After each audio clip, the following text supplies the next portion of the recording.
next guest is one of the founding fathers of modern television for 13 years. 13 years, 2,543 performances.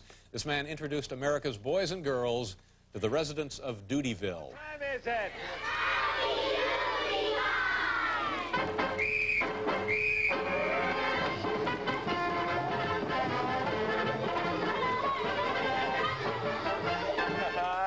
Yes, sir. And boys and girls there in Doodyville, kids in Mannheim, Pennsylvania, and all over America. Let's go!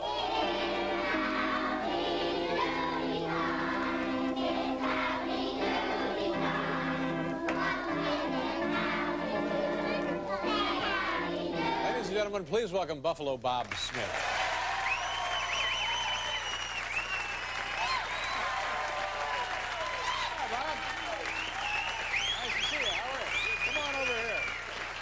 Buffalo Bob and Howdy.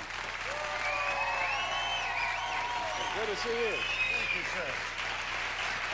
You did 2,500 shows in front of, I guess that was the Peanut Gallery we saw there.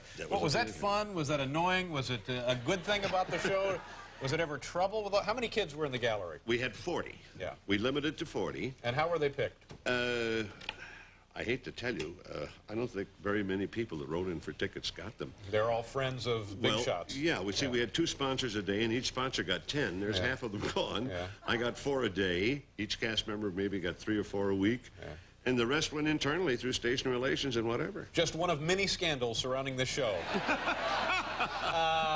Was it, well, what was it like going out there having to do live television with 40 kids? Well, it was wonderful. The kids really turned you on. I mean, you'd be very tired. Besides doing the Howdy show, I did the morning radio show on WNBC. I was on from 6 to 8:30 every morning. And then you'd work on those terrifically hot lights. So it was a lot of work. And yeah, and by 5 o'clock, you were tired. Yeah. But gee, you'd walk out there, and the response, just like walking out here, just right away, you get the energy, and you're on, you know? Any trouble, anything untoward ever develop? Yeah, if we were taped, we would have deleted some of the stuff that happened on the show. You just had to keep rolling. You had to keep going. I was doing a Tootsie Roll commercial one time, and I was standing in front of the Peanut Gallery, and I'm telling all the kids about Tootsies, and one kid, during the whole commercial, driving me crazy. You know, it's live, and you got to get that commercial in a minute and 30 seconds or whatever, sure. So I just walked away from the Peanut Gallery, and the boom mic followed me. And finally, the commercial's over, and I went over, and I said, yeah, now, Sonny, what would you like? He says, Buffalo Bob, I can't eat Tootsie Rolls. I'm allergic to chocolate. And I thought, uh-oh, there goes our client. But after the show, the agency man said, don't worry, Buffalo Bob. He said, kid probably isn't allergic to chocolate at all. His mom's probably too cheap to buy him a candy bar.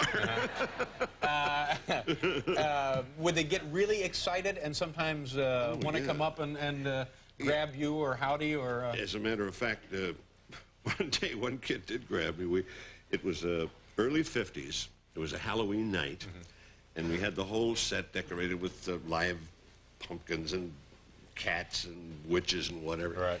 And we always had no time movie at the end of the show. We would turn down the lights to cool the studio. And I was narrating the film, and the cameramen were watching just whatever.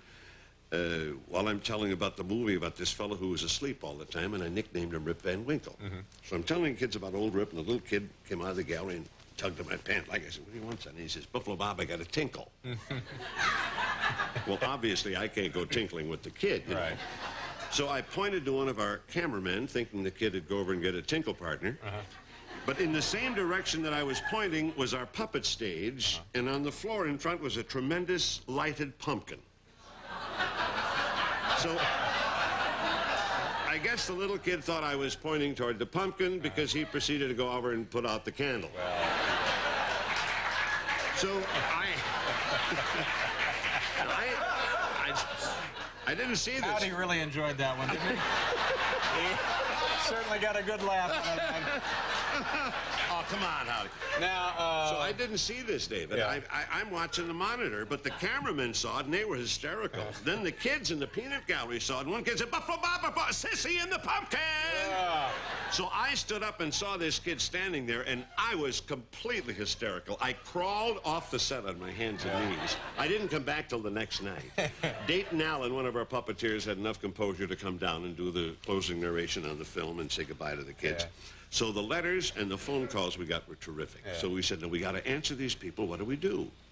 So we sent to them the following poem. We said, so many of you asked what happened on the night of Halloween when everyone was hysterical and Buffalo Bob had to leave the scene. It was during an old-time movie about a man named Rip Van Winkle when a 4-year-old boy from the gallery told Bob that he had to tinkle. Well, Buffalo Bob couldn't take him, so he pointed to someone who could, but the little kid didn't follow directions. He just walked to a pumpkin and stood. Now, the rest of the story is obvious, and we didn't even need a mop because our little friend had great aim and he never spilled a drop. Oh. 2 more pieces of pumpkin pie for David and me. That's not the original Howdy Doody, is it? No. In fact, you started the show without Howdy, right? That's right. I had Howdy Doody on a local radio show, WNBC Radio, but just the voice. Right. I'd say, here's Howdy. Hi, Howdy. And he'd say, oh, well, Howdy Doody.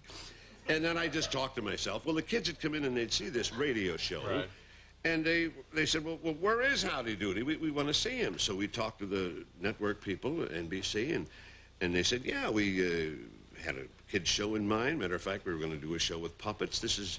Fits right into our plans. We'll make another puppet. We'll call him Howdy Doody. Right. This is on a Tuesday afternoon. Is this the original puppet that you were going to use? This guy here? Yes. Isn't that absolutely atrocious? That is the very first puppet that we had. Isn't that something? That would have turned the kids psychotic to have seen that. Well, the funny generation of serial killers looking at that guy. Isn't that terrible? Well, the thing that was so funny, we decided Tuesday we were going to go on television and said we got some old-time movies, you can narrate them, and you can have Howdy. And I said, well, when do you want to go on? They said Saturday, and it's Tuesday, right. But we don't have a puppet. Yeah. So we had the camera take a picture of my desk drawer, and we pretended that Howdy was in the desk drawer. Right. He said, are you in there, Howdy? Oh, yeah, but I'm too bashful to come out. Well, he was too bashful for 3 weeks. 3 weeks. Until we made one. You got a puppet. That's great. Now, this is, we're coming up here. Is it the 20th anniversary? Is that what we're looking at here? 40th anniversary. 40th Howdy is 40 years old. We started in 1947. We just came back from the coast. We did a marvelous 2-hour special. Got a big special coming up. Johnny Carson. We've got Milton Berle. We've got Dick Clark. We've got John Ritter. We've got Monty Hall. A host of wonderful people. And it's going to be syndicated 2 hours all over the country, over 210 stations. It'll be on over Thanksgiving. Good enough. Good enough. Nice to meet you, Bob. Thank you for being here. Thank you so much. Buffalo Bob, folks. We'll be right back with Joe Cocker.